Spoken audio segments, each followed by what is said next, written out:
দিদি, পার্সেলটা আমি নেব। পার্সেলটা আপনাকে দেবো মানে? আমি আপনাকে কেন দিতে যাব? পার্সেলটা যে অর্ডার করেছে আমি তাকে দেবো। কত টাকার পার্সেল এটা? 500 টাকা। 500 টাকার পার্সেল? আমি 1000 টাকা দেবো, পার্সেলটা আমার চাই।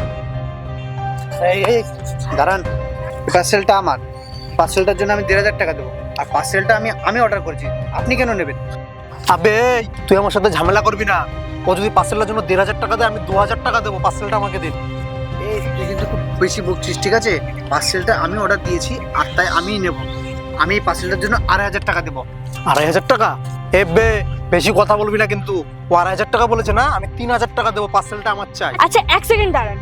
আমাকে এটা বলুন তো, এই 500 টাকার পার্সেলের মধ্যে কি এমন আছে যে একজন 2500 টাকা আর একজন 3000 টাকা দিতেও রাজি হয়ে যাচ্ছেন?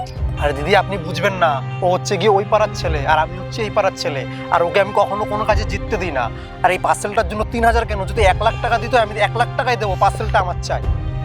শোন, তুই বেশি ভাট বকিস না, ঠিক আছে? আমি যখনই কিছু না কিছু করতে যাই তুই আমাকে এসে বিভ্রান্ত করিস। আবে বেশি কথা বলবি না, চল এখান থেকে। আমি দেখি তুই কি করে পার্সেলটা নিস। আমি এটার জন্য 25,000 টাকা দেবো। আবে এই পার্সেলটার জন্য আমি 50,000 টাকা দেবো, এই পার্সেলটা আমাকে দিন। ঠিক আছে দিদি, পার্সেলটা আপনি এই শয়তানটাকে দিয়ে দিন। আমি যখনই কিছু করতে যাই শয়তানটা এসে আমাকে বিরক্ত করে। আপনি ওকেই দিয়ে দিন পার্সেলটা। আরে হ্যাঁ ঠিক আছে, পার্সেলটা আমি নেবো, আমি জানি। দিদি জানিন 50,000 টাকা।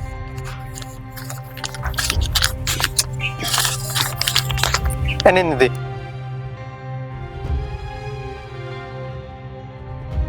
এই শোন, বলেছিলাম না তোকে যে পার্সেলটার জন্য যদি 1 লাখ দিতে হয়, তাও পার্সেলটা আমি নেবো। দেখ, পার্সেল আমি নিয়েছি। চলে গেছে। চলে গেছে? তাহলে আমরা শেষ পর্যন্ত মেয়েটাকে সাহায্য করতে পারলাম। হ্যাঁ, থ্যাঙ্কস গড, আমাদের সাহায্যটাও নিল। দেখ, মেয়েটা কখনো কারো সাহায্য নিতে চায় না, মেয়েটাও অন্তঃসত্ত্বা। আর মেয়েটাকে আমি শুনেছি মেয়েটার স্বামী ভীষণ অত্যাচার করে। হ্যাঁ রে, মেয়েটাকে দেখলেও খুব কষ্ট লাগে, খুব মায়া লাগে। অন্তঃসত্ত্বা। ঠিক আছে, চল তাহলে আমরা যাই। ঠিক আছে, চল।